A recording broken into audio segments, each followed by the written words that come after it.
So I'm going to solve problem 9.5 in this video. You can check the equation from the PowerPoint of chapter 9. And before you watch this video, probably it's advisable that you studied and understand the solution to problem 9.1. So the purpose of this video is to learn how to use the PID, specifically the PI function in Simulink, in MATLAB Simulink. So the input error, E, to a PI controller is shown in figure P9-5. Ito yun, ano? This is it. So it started at 0.5 and then at time is equals to 1, it drops to 0. Then at times it is equals to 2, it drops to negative 0.5. Then at time is equals to 3, it goes back to 3. And then at time is equals to 4, it's still 0. Ano? So plot the output of the controller if Kc is equals to 2 and T sub I is equals to 0.5 minutes. So the PowerPoint will show you the solution, no? So basically in MATLAB Simulink, you will need 4 step function. So 1, 2, 3, 4. Okay. And then this is a subtraction function. So just drag and drop a subtraction function. And then as you can see, you have 4 operations. So you just add a negative and a plus operation to get a 4 operating subtraction function. And then you're going to drag another a PID controller. So the PID controller, you can find this in math operation. Ano? And then you have a bus. And then you have a scope. Ano? So let me show you the MATLAB Simulink, the actual MATLAB Simulink program, so that we can inspect the data I inputted in each step function.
Okay.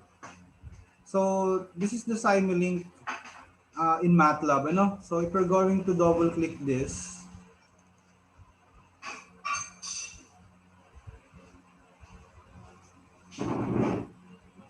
okay. So the step time, the first step function, the step time is 0. The initial value is 0, and then the final value is 0.5. And then the sample time is 0.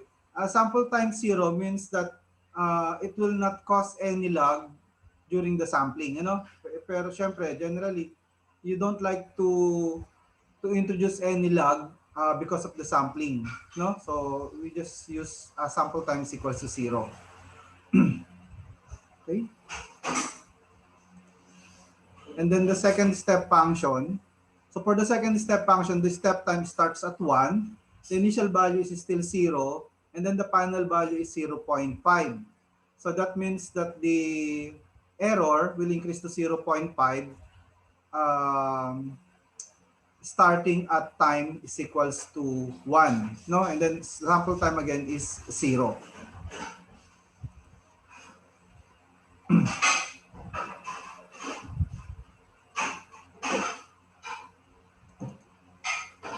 Okay. So the third step function starts at time is equals to 2, and then the initial value is 0, and then the final value is 0.5, and then the sample time again is 0. Okay. So for the for the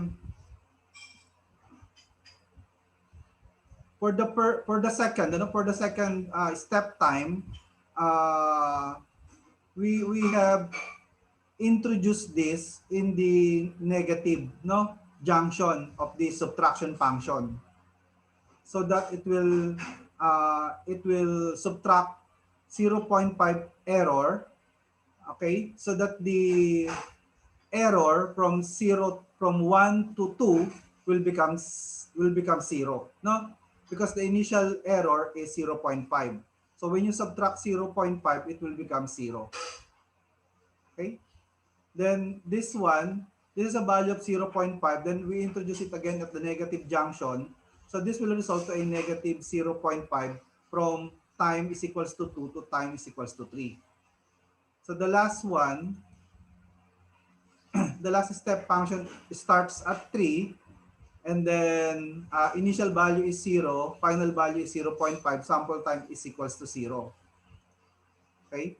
So this one, we introduce this at a positive, or plus junction of the subtraction function. So this step function will add 0.5. So negative 0.5 plus 0.5, this will make the error value from 3 to 4 at 0. No? Tapos, we enter this stream to PNI. So let's take a look at the PID controller.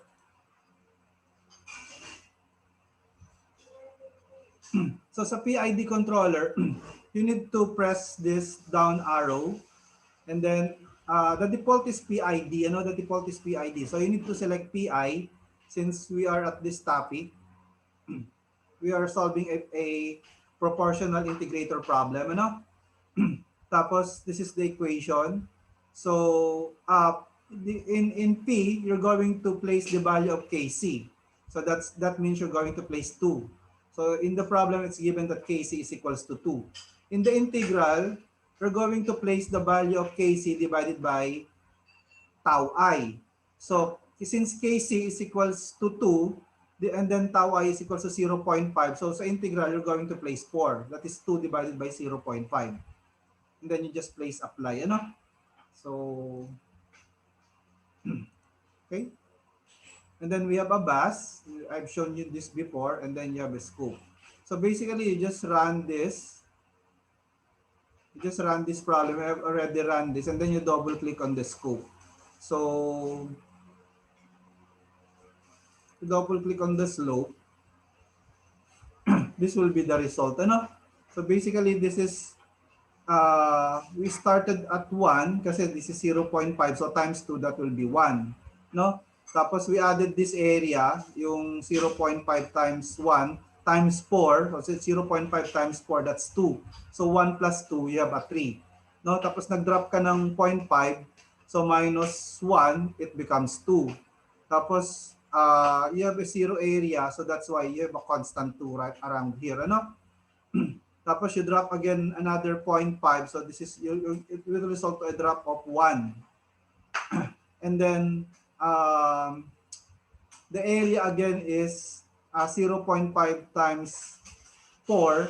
It's again a 2 value. So you drop a 1 minus 2, you will have a negative 1. So the yellow one is the resulting integrator value. And then basically mag-aano na sila, magsisiro na. So that's how you solve a PI problem on Simulink. Okay? So I'll try to solve another a PID problem the next video. So see you on the next video.